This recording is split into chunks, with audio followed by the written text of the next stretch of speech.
How we doing? This is why almost all of your suffering is man-made. Almost all the suffering that you ever had in the past and that you will ever have in the future is all man-made.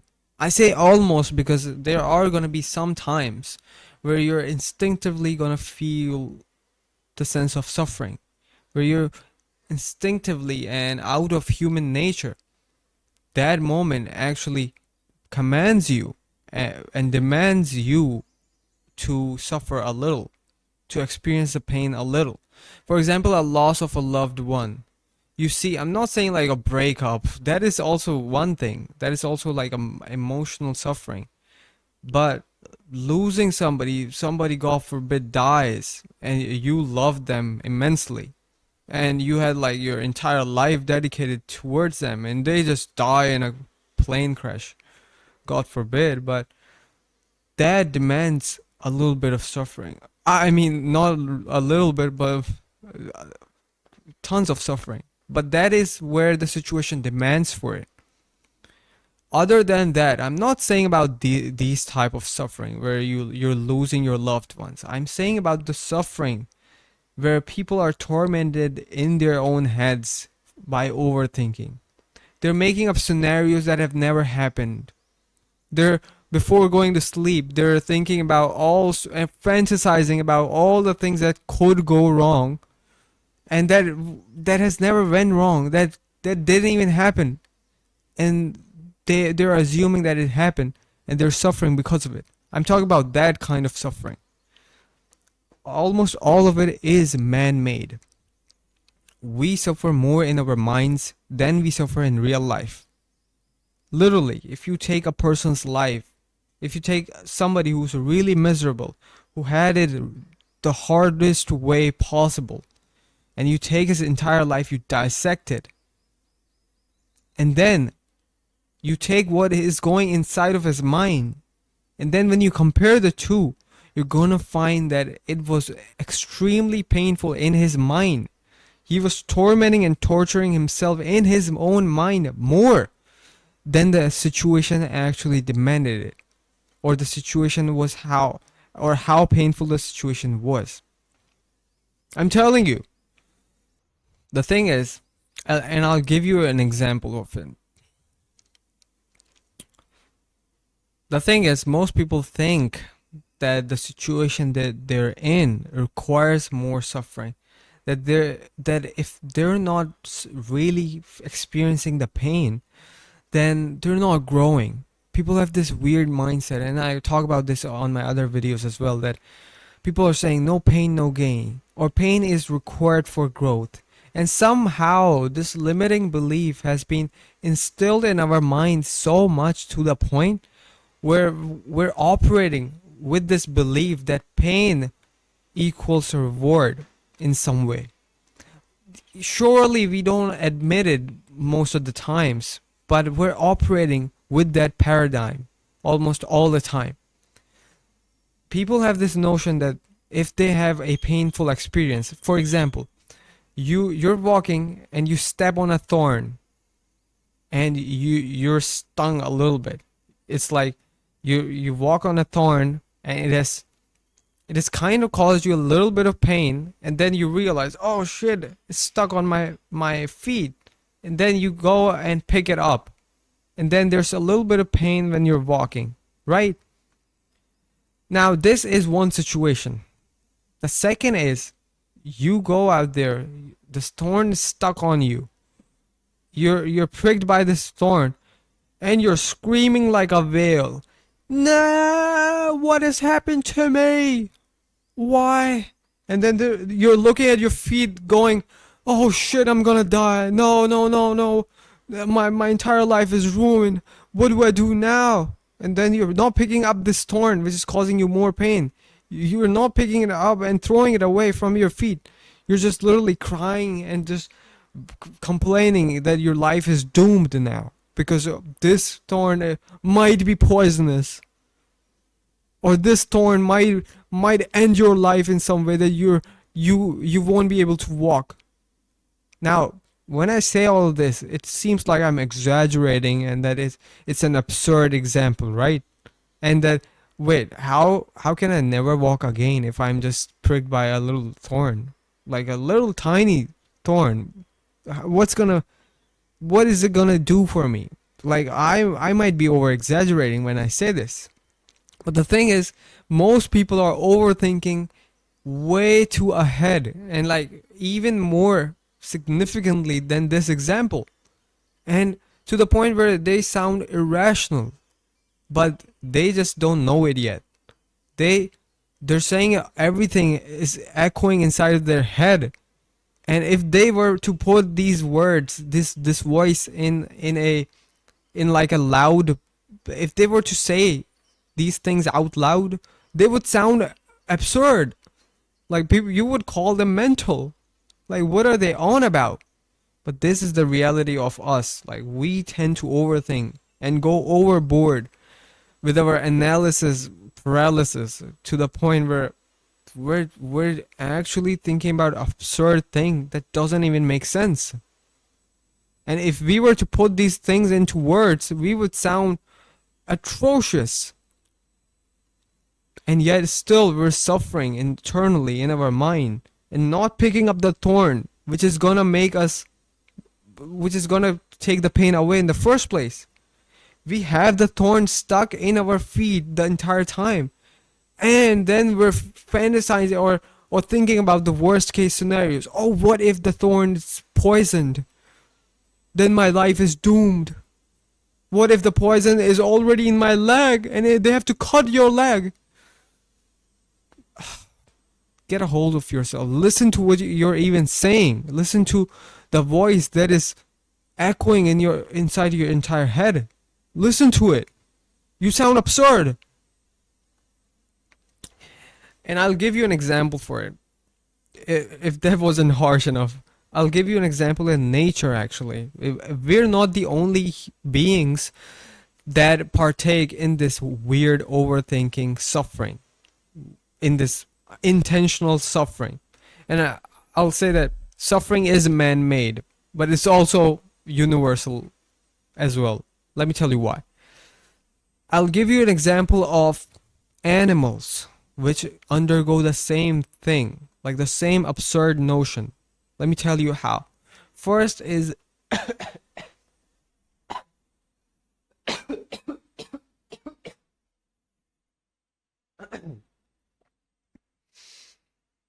sorry for that. First is the wild horse effect. See, so we're not the only ones who are doing this weird thing. Even horses are doing this, and they don't even know yet. And let me tell you the example of the wild horse. See, the wild horse effect is you have a horse, right? Horse is a peaceful animal. You walk on it, or you just ride on it. It's walking, it's running, right? Pretty good, pretty good. It neighs sometimes, like neigh, neigh. Watch me whip. And sorry. So you got a horse. Now a horse doesn't really sleep. It sleeps while standing with his eyes open, or something like that. So a horse never sleeps, and then wait, does it never sleep? Yeah, I think it doesn't. So now you have a horse, right? You have a horse, and then it doesn't sleep. Now a bat, a flying bat comes in and it stings a horse. It stings a horse, and the horse goes like, "What the heck was that?" Horse cannot see, right? I mean, it's not blind, but a horse cannot see all the way to his butt.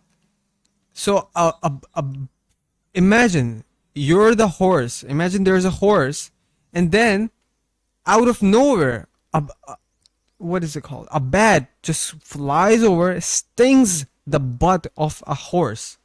Zip, and the horse is like panicking, It's running on 2 feet. It's going all over the place, and he's like, "Shit! Something has bit me. Something has happened. Something has bit me." And wait, I feel the pain. I feel the immense pain. Oh wait, there's a wound on my butt. By the way, there's no wound. It's just a sting of a bat. A bat's super small. It's like the size of your palm, or like 2 palms at max, right? But this horse, it goes like crazy.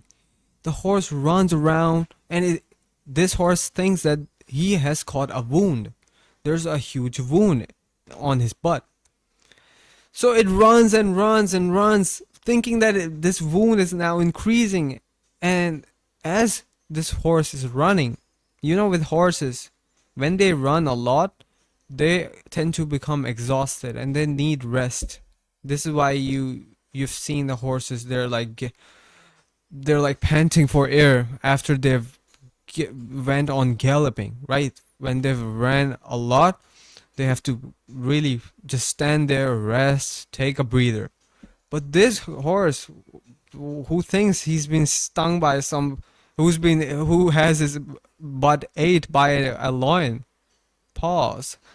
But who thinks that there's a huge wound on his butt, and his butt is now open for other people, for like his meat is showing. Pause. But now this horse is running around, and now it's exhausted. And with horses, if they don't get the rest, their exhaustion can lead to death. And this is exactly what happens. This horse is super exhausted, and he needs a breather. But he doesn't stop, and he doesn't stop to rest. As a result, this horse dies of fatigue and exhaustion. Let this settle in. Let this settle in.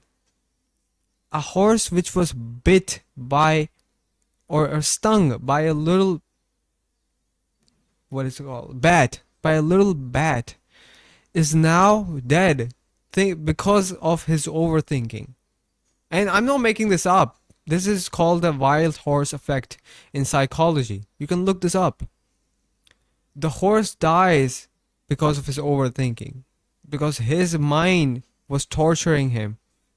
Because he was tormented in his mind. He was running around. Think about him. Think about it in a real life scenario. You see a horse in a closed room. Not even a closed room, in a field. And it's running around like crazy and panicking. A horse is a huge animal. And to see him run like that, something's off. Something's crazy that's happening to him.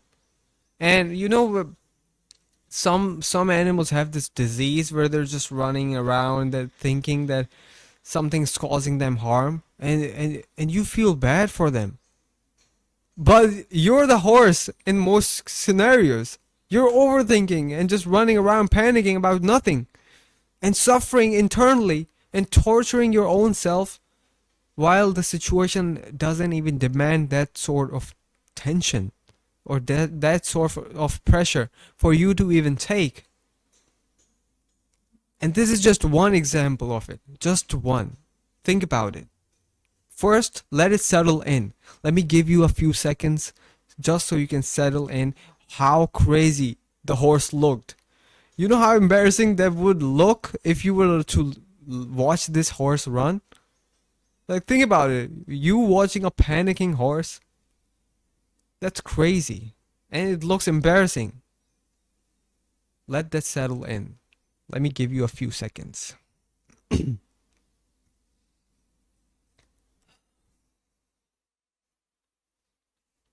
Alrighty, we're back from a little break. I actually like having a little breaks in between because even I tend to get a bit exhausted while I speak. And it's good to actually have a little chat in between, right? So how you doing? Everything good? Mention me in the comments how you doing. Also, comment down below, when was the last time you ate a fruit? I remember I ate melons recently, and I actually enjoy the crispy melons. You know, the ones that are kind of orange in color and then they're crispier on the outside. When you peel them, of course, and when you eat them, you get this crispy texture and then this really sweet nectar and the sweet taste. I'm actually enjoying these melons. Pause. But yes, I think I enjoy melons more than the yellow melons more than the white ones. Comment if you agree with me, or if you're the person who likes the white melons. You know the white melons. I'm not saying I'm saying the white when it's the from the inside, like when you cut it and it has white slices. And the other one is when you cut it, it has the I'm saying like cut it like I'm peeling it. But the other is like yellow from the inside when you cut it. So I prefer the yellow ones. I don't know what they're called. But anyways, I think this break was pretty good. Now back to the second example. This was the wild horse effect, right? And this isn't the only instance where it happens in nature. The second example is of a snake. Now, let me give you the example. Now, there was a time when a snake was just slithering across the land, right? And it was slithering across, and then there was this snake entered a garage, and it was slithering across the garage, looking around, and then the snake saw a table, and he was like, well, a tree, or something like that. So it slithered upwards on this table, and then it noticed that the table was long enough which he can cover the distance. So he was going on and on, slithering across the table until something has pricked him. And when he looks backwards, he's like, oh wait, a prey, an intruder, like another animal who's trying to hurt me. So he goes on, doesn't even look at what that shit was. He just turns backwards and starts to bite that thing. And only to see that it was a saw. The table was of a carpenter who had this saw laying on the table with a few wood planks, right? And the snake was the snake didn't know what a saw was. And the saw is like this prickly thing, you know, which is used to cut. It's really sharp. It's used to cut these wooden planks, and you go about this motion, like back and forth. Pause. But you go back and forth and you cut it, and it has these rigged teeth, almost like teeth. And this snake was actually slithering across when one of the teeth of the saw actually hit him. And he thought it was another animal who was trying to hurt him. So then the snake went on to bite the saw's mouth, like the teeth of the saw.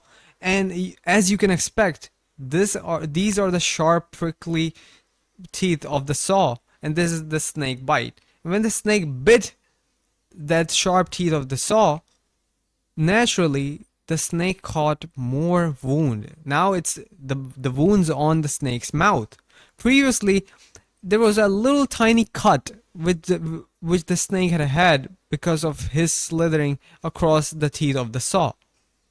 Am I making myself clear? So previously it was just a tiny little slit or a cut that the snake had, but the snake was arrogant enough, just turned around and bit this saw, and now the snake has a proper wound. Now the snake is hurt on his mouth. And then the snake got even more angrier, and he's like, what the heck? This animal is hurting me more and more, and I'm this ferocious wild animal, and I am this wild beast. I cannot I cannot hold myself. I will take revenge. And then the snake goes on to become more angry and to channel his anger into revenge.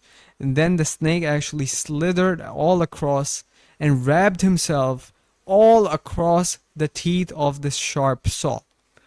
And the snake, you know the snake's nature is to actually wrap around his prey and squeeze him tightly just to suffocate his prey. And when the snake knows that his prey is suffocated enough that it's now dead, then the snake preys on it and eats it. So the snake does the same thing with the saw.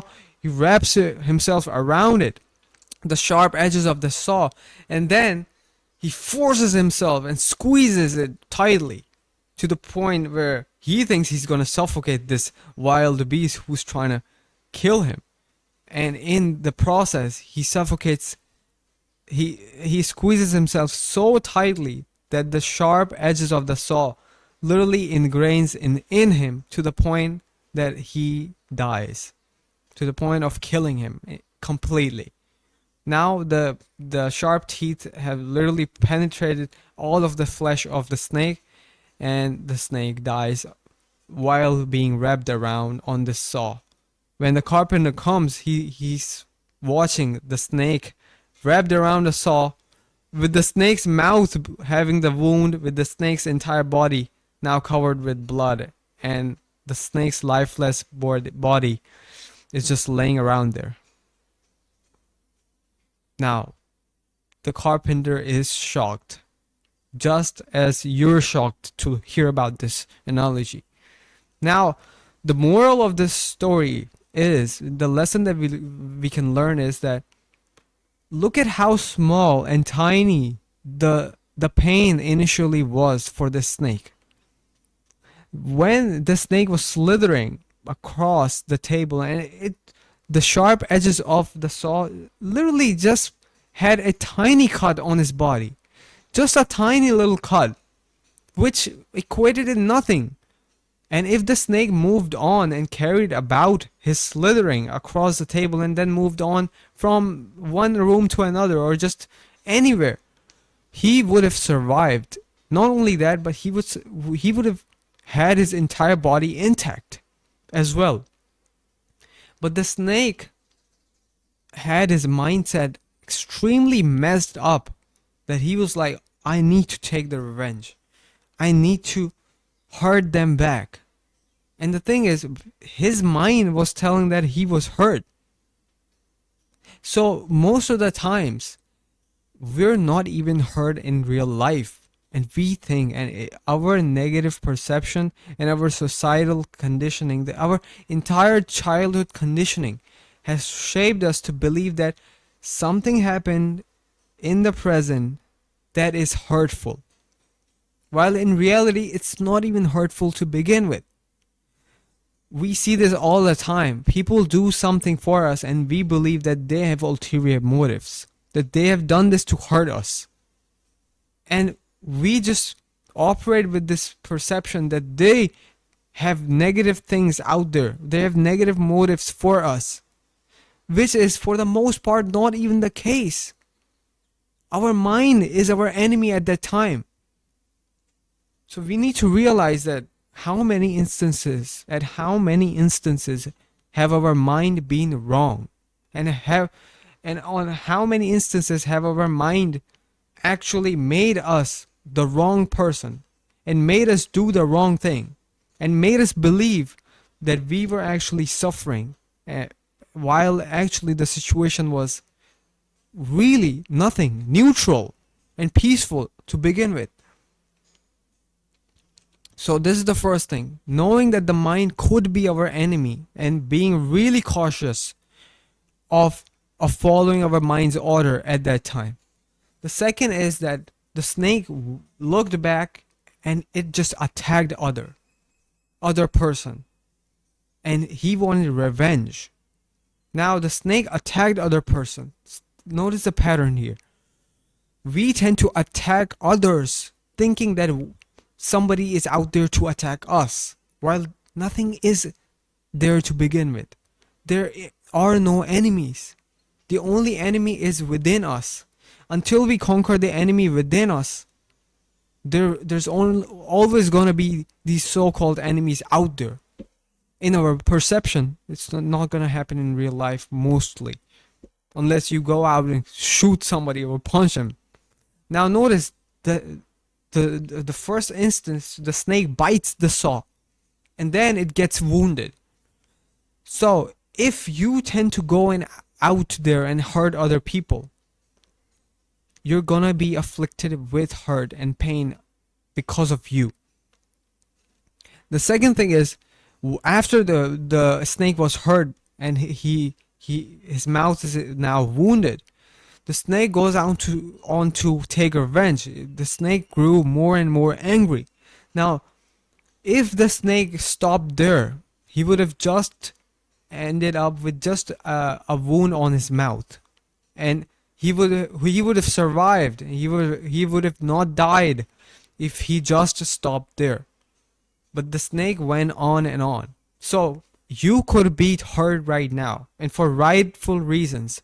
I'm not saying you have a negative mind. I'm not saying that everybody is out there and that everybody is peaceful and only you are the enemy. No, you could be hurt and you could have experienced pain for rightful reasons, for all the valid reasons. Somebody could have actually hurt you in the past, be it emotional scar or even physical ones. For most of you, it would be emotional pain that you've suffered from other people, and rightfully so. For example, it is valid that they have wronged you, and I understand that. But if you go on to see how the snake went and wrapped himself out of anger, the snake became super angry, and if the snake would have stopped there, he would have been alive. So this is the point which is the most crucial, and I bring it to your awareness in all seriousness, that if you're planning on a huge revenge, if you're planning on destroying other people, if they have destroyed you, if they've really destroyed you and you have all the appropriate and valid reasons to destroy them, I bring you the analogy of the snake at that point where he was about to strangle this sharp saw, which ended up taking his life. So stop it. If you're at that point, I urge you and I insist you to not go overboard, not go take the decision which you have the right to do so. And at that point, realize that attacking others or taking the revenge, which you have all the right to do so, is only gonna give you more suffering, and make you experience more torture inside of your own self. If the snake would have literally ignored, and you cannot ignore pain, but if the snake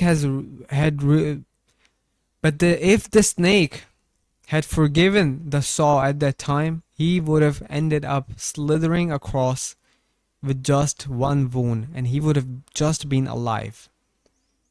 And that wound would heal in the future, but the snake would have lived. If you're the snake with the wound, I actually insist you not go and take the next step. And this is a huge example, like filled with lessons. Both of these examples, the wild horse effect and the snake and the saw story, is out there to give us lessons that even animals have this inside of them. So we're not the only beings, but animals don't know any better, and we do. This is why human beings are the best of the creations. And once we realize how much we're privileged, how much we have the sense of thinking, and we can literally think rationally and forgive others, we have this forgiving nature, which I don't think animals have. Once we realize that, we become more at peace, and we get all the peace in this world. I'm telling you, all suffering is man-made until we stop it, until we know that it's man-made. And I wish you all the best and all the peace there is. Let's all end this suffering once and for all. Take care, man.